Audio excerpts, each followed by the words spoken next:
রমজানের প্রথম দশক রহমতের, দ্বিতীয় দশক মাগফিরাতের এবং তৃতীয় দশক নাজাতের। প্রথম দশকে আল্লাহ তাআলা তার বান্দাকে রহমতের বারিধারা বর্ষণ করে মাগফিরাত ও ক্ষমার উপযোগী করেন। দ্বিতীয় দশকে ক্ষমা করে তৃতীয় দশকে বান্দার জন্য নাজাতের ফায়সালা করেন। হাদিস শরীফে এই দশককে ইফতুম মিনান নার বা জাহান্নাম থেকে মুক্তির দশকও বলা হয়। মাহে রমজানের প্রথম 20 দিনের তুলনায় রাসূলুল্লাহ সাল্লাল্লাহু আলাইহি ওয়াসাল্লাম শেষের 10 দিন বেশি ইবাদত করতেন। দিনে সিয়াম ও রাতে কিয়ামের পাশাপাশি নফল ইবাদতের মাধ্যমে রাত্রি জাগরণও করতেন।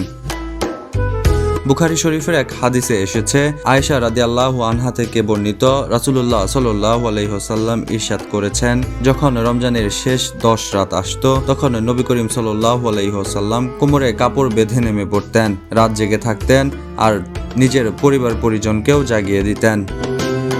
শেষ দশকের সূচনা হয় ইতিকাফ দ্বারা। রমজানের পুরোপুরি রহমত ও বরকত লাভের জন্য ইতিকাফের গুরুত্ব অপরিসীম। বুখারী শরীফের আরেকটি হাদিসে এসেছে, আমাদের প্রিয় নবী সাল্লাল্লাহু আলাইহি ওয়াসাল্লাম ইতিকাফ করেছেন, সাহাবায়ে কেরামও করেছেন, তাই ইতিকাফ করা সুন্নত। আয়েশা রাদিয়াল্লাহু আনহা বলেন, ইন্তেকাল পর্যন্ত রাসূলুল্লাহ সাল্লাল্লাহু আলাইহি ওয়াসাল্লাম রমজানের শেষ দশকে ইতিকাফ করেছেন, এরপর তার স্ত্রীও ইতিকাফ করেছেন। আবু হুরায়রা রাদিয়াল্লাহু আনহু তাআলা বলেন, রাসূলুল্লাহ সাল্লাল্লাহু আলাইহি ওয়াসাল্লাম প্রতি রমজানে 10 দিন ইতিকাফ করতেন। তবে যে বছর তিনি পরলোকগত হন সে বছর তিনি 20 দিন ইতিকাফে কাটান। এ সময় তিনি আল্লাহ তাআলার ইবাদতে মসজিদে নির্জন বাস করতেন, দুনিয়াবি সব ধরনের সম্পৃক্ততা থেকে মুক্ত হয়ে আল্লাহর দিকে মনোনিবেশ করতেন, ইবাদতে মশগুল থাকতেন। অন্য যে কোনো সময়ের চেয়ে মহানবী সাল্লাল্লাহু আলাইহি ওয়াসাল্লাম রমজানের শেষ দশকে বেশি ইবাদত করতেন। আয়েশা রাদিয়াল্লাহু আনহা থেকে বর্ণিত, রাসূলুল্লাহ সাল্লাল্লাহু আলাইহি সাল্লাম অন্য সময়ের তুলনায় রমজানের শেষ দশকে বেশি পরিমাণে এমনভাবে সচেষ্ট থাকতেন যা অন্য সময়ে থাকতেন না। এই দিনগুলোতে অনেকটা নিদ্রাবিহীন রাত পার করতেন মহানবী সাল্লাল্লাহু আলাইহি ওয়াসাল্লাম।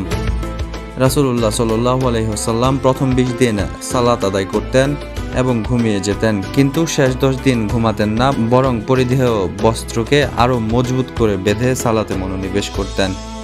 এর দ্বারা বোঝা যায় রমজানের শেষ 10 দিন মহানবী সাল্লাল্লাহু আলাইহি ওয়াসাল্লাম অন্য সময়ের চেয়ে বেশি আমল করতেন। এই 10 দিন সব ধরনের ইবাদত তথা সালাত, কোরআন তেলাওয়াত, জিকির ও সাদকা বেশি বেশি করতেন। এছাড়া রাসূলুল্লাহ সাল্লাল্লাহু আলাইহি ওয়াসাল্লাম এ সময় সারা রাত জাগ্রত থেকে মন, জিহ্বা ও অঙ্গ প্রত্যঙ্গের দ্বারা জিকির, তেলাওয়াত ও সালাতে অতিবাহিত করতেন। রাসূলুল্লাহ সাল্লাল্লাহু আলাইহি ওয়াসাল্লাম এটা করতেন রাতগুলোর সম্মানার্থে এবং লাইলাতুল কদরের সন্ধানে। কেননা লাইলাতুল কদর এমন এক রাত যে রাতে ঈমান ও সাওয়াবের আশায় কেউ সালাত আদায় করলে আল্লাহ তার আগের গুনাহ মাফ করে দেন। আর এরই মাধ্যমে রাসূলুল্লাহ সাল্লাল্লাহু আলাইহি ওয়াসাল্লাম তার উম্মতদেরকে শিখিয়ে গিয়েছেন কিভাবে মাহে রমজানের প্রত্যেকটি দশক অতিবাহিত করতে হবে।